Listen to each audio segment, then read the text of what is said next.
প্রিয় তুমি, তোমার জন্য লিখছি, অথচ জানি না তুমি কে।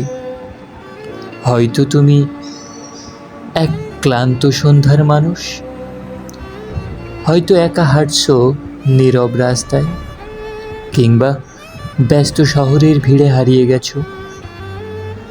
এই চিঠিটা যদি তোমার হাতে পৌঁছে যায়, তাহলে জেনে রেখো তুমি একা নও। এই পৃথিবীতে প্রতিটা মানুষ কিছু না কিছু হারিয়ে ফেলে, কারো মুখের হাসি, কারো চোখের স্বপ্ন, কারো ভালোবাসার মানুষ। আমরা বলি জীবন চলে যায়, কিন্তু কখনো কি থেমে বসে ভেবেছ কাদের ফেলে রেখে যাচ্ছে জীবন? তুমি যদি এখন কষ্টে থাকো, জেনে রেখো এই কষ্টও একদিন গল্প হবে।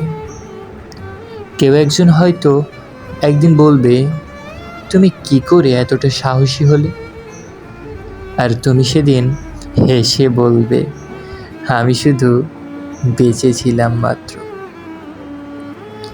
আর যদি এখন সুখে থাকো, দয়া করে সেটা ভাগ করে নিও।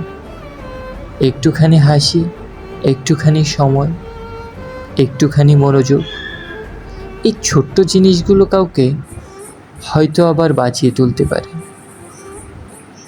তোমার একটা অজানা বন্ধু, একজন তুমির খোঁজে থাকা মানুষ।